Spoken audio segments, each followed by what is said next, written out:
I'm sure you're all wondering why I've gathered you here today. The last surviving relatives of the Peckman family, after your father's tragic accident.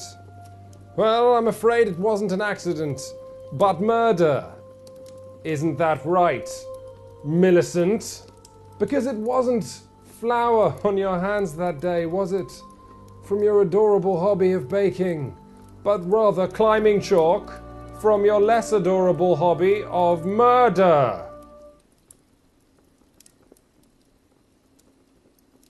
Oh. You're allergic to chalk, aren't you? Then it was Stephen. Was it you? Oh, I'm really sorry. Can everybody do the same time tomorrow? I don't know what the word lampooning means, but I can tell you that for the last couple of years, Shut Up and Sit Down has been lampooned with the following 3 questions that we can't answer. First off, what's the best solo game? We don't know. Mage Knight is probably the one that suffers the least. Number 2, what's the best game for couples? Well, you could buy Tie and Tease, which is, I've had some, no. And then question number 3, you guys are from London. The BBC Sherlock remake is amazing. What game, what deduction game will make me feel like Sherlock Holmes? So you can imagine how happy I was to realise that Sherlock Holmes Consulting Detective is the best solo game I've ever played. It is the best game for couples, and it will actually not make you feel like Sherlock Holmes. This game will make you feel like the opposite of Sherlock Holmes. It'll make you feel like a potato trapped in a drain pipe. In fact, it made me feel so stupid that I had to genuinely reconsider how smart I thought I was after playing it. That is my favourite thing about it, and I think it will be yours too. It's also the first time in a while that we've looked at a box where everything in it is genuinely exciting, all right? Look, we've got an invitingly slim manual. We have a map of London. How's that going to work? We've got a London directory with all the businesses and addresses of everyone who works in London. We have exactly 10 new, never before seen Sherlock Holmes cases. 10 games for you to play through that might take an hour or 2 hours or a week, depending on how mad you are. And finally, we have now probably my favourite new prop in any board game. Every case is accompanied by the day's newspaper, which, as you'd imagine, is mostly nonsense, but there's also nothing on it marking it as a prop from the game. Perhaps the smart ones among you have already made your first deduction. This game is such a good solo game because you get these fabulous, well written by the way, materials to yourself. No need for sharing, just you, a newspaper, a tumbler of scotch, some Ethiopian jazz. Or maybe you're in a bath, having a me day, pina colada, browsing a map of London. Maybe you're in a forest, birds all around you, bottle of Lucozade, you're wearing a nappy. Don't judge it till you've tried it. Don't judge, it's what broad-mindedness, it's what Sherlock would have wanted. The game itself could not be simpler or better.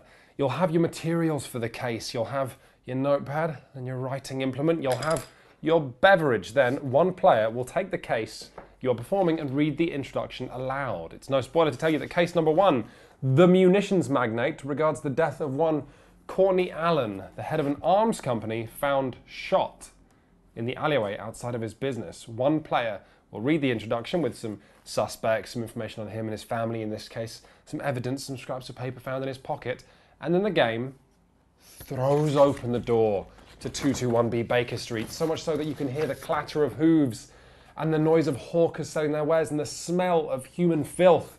And it says, go. Now, here's the thing, because you've got the London directory, everything has a code. All of Sherlock's contacts have a code. All the locations in the city, businesses have codes. So you get the code of where you want to go, and then you just look it up in the booklet, and I swear it will have a section, maybe a paragraph or something longer. So for example, let's say we visit the crime scene for our first stop. Some other player will read aloud. By pre-arrangement, we meet Constable Beadle behind the Grant Arms Company in the alleyway parallel to Leonard Street. This is literally the entire game. You turn to a reference, somebody announces, "Oh, it's a long entry!" You laugh at them because that sounds really rude. Then you read it as a group, you gather a few more crumbs of information about your case. You decide where to go next. The game ends when you want it to, which is a fantastic thing to say about a game. At the back of each case is this doomsday page, a questionnaire. Who did it? Why did they do it? How did they do it? And what was happening with this other stuff on the side? Now, Holmes appears on the very next page and he gives you an official parlour scene. He strides into the room and says, "Well, obviously I knew this because of this, and then this, and then this, and then this. And I'm a prick." And I'm allowed to say that Sherlock Holmes is a prick because I'm a Londoner. And frankly, after playing this game, you will realise how much of a bastard he is. This is one of my favourite things about it. You get to be that guy in the room hating him and how smart he is, because he will have seen such obvious stuff that you missed. Now, the manual says that if you can beat Sherlock Holmes by scoring 100 points or more, you're doing well. Because here's the thing, you lose 5 points for every location you visit more than Holmes, and then you get points back for correctly answering questions on the questionnaire. I'm going to say something else. I'm going to say you shouldn't buy this game and try and beat Holmes. Buy this game and try and beat me. I didn't score 100 points on the first case. Myself, I scored minus 65. That's how bad I am at this game. Minus 65. I am the opposite of a cop. I'm a criminal, and I love it. I can only imagine how much fun this game is if you're actually able to solve the phenomenal puzzles within. Here's why you have to buy this game if you care about popular culture. As humans, we have this great history of mystery stories and whodunits, where a book or TV program presents us with an impossible riddle and then slowly, hypnotizingly, unties it for us across the course of the story. Humans will always try and solve these things, but I've found that an exercise in frustration. The author or director of this show will guide your sight away from the answer. They won't give you time to think so that you're able to enjoy that reveal at the end. Video games too have experimented with murder mysteries, but the cost of creating content in a video game, the length they have to be, and the cultural demand that players be able to finish them, mean they end up being linear. The player led from the nose from plot point to plot point until finally they solve them. After 2 decades of Poirot and Girl with Dragon Tattoo and Jonathan Creek and remake after remake of Sherlock, Consulting Detective was finally the construct that scratched my itch to solve a mystery. Because you're not meant to solve it. You're not meant to not solve it. All it wants to do is provide you with a level, fair playing field with which to think. Every step you make as you walk around London, you are chasing the spectre of success. You're being haunted by the possibility of failure. I didn't even solve the case, and it scratched my itch to solve a case. That's how good this is. And let's talk about pace. It should be clear at this point that I love this game, but let's talk about a success that it has, which is a little more subjective, all right? Namely, how it's able to keep up tension for hours on end. You are always insufferably close to solving this mystery, and yet just never quite sure. You might think that if you visit 100 locations, you're going to get 100 pieces of evidence that all point towards the same conclusion. But it's not true when a narrative isn't directed. Instead, if you visit 100 locations, you get 100 opinions. You get double the smoking guns. You get triple the suspects. A good example that, again, isn't a spoiler. Front and centre, in that munition magnet's case's day's newspaper, there is the result of a shooting competition. See here, these are the bullseyes. And you notice that your suspects, are all marksmen. And you go, oh my God, and you slap each other in the back and you feel smart. And then you feel stupid because you realise those specific suspects, none of them could have been at the scene of the crime at that time. Another example, right? In the second case, when you visit the crime scene, the deceased has a collection of miniatures, and you notice that one of them is turned around 180 degrees. And one of you will go, oh my God, the deceased was sending a message before he died, and you'll all feel so smart because that's the only way it'd be turned around. Then you'll realise you don't know why it was turned around or what that represents. It is staggering that the designers, through craft alone, have been able to give a freeform game relentless pace. I could go on. I could talk about how no other board game Let's Players use such a broad range of skills, and how in a group of 3, some players will be contributing politics or psychology or history or economics. Another player might just frankly be telling you how old a man could be and still scale a 6-foot wall. I could reiterate how good that ending is, and how either you're going to get a huge slap on the back from being smart, or you're going to be told exactly why you're stupid, both of which are equally satisfying. Or I could point out that this game was first released in 1981, making it and Arabian Nights our 2 favourite storyboard games. Huge shames, because no other publisher has eclipsed what they were able to do 30, almost 40 now, years ago. But instead, I'm going to wrap things up by giving you this sales pitch. My friend and I were about 90 minutes into case number 2. We'd been running all over London, but our leads had gone cold, and we agreed that we had to solve the mystery with the information we had rather than casting our net any wider.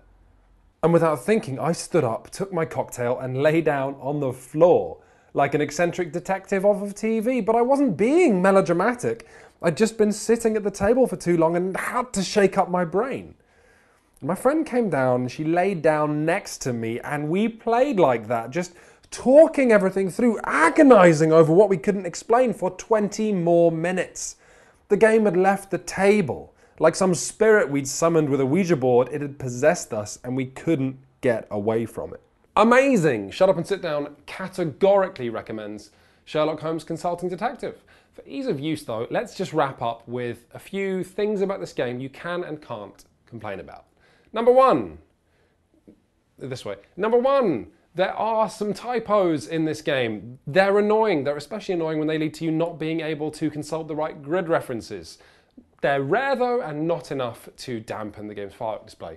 You can complain about those. Number 2, some cases are better than others. Case number 3, I'm looking at you, you frustrating thing. Number 3 though, there are only 10 cases in the box, and so the game has a lifespan.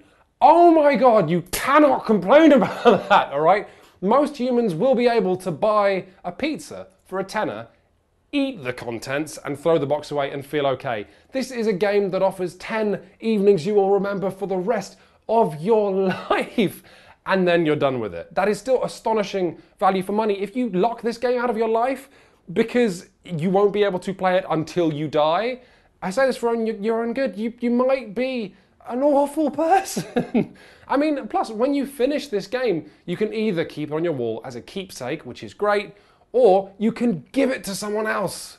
Doesn't that sound pretty good? You can give them the same cases that you struggled over. You can see whether they solve it, whether they are smarter than you. Or just bury it. Just bury the thing, you know, because that's a cool and social thing to do. Bye!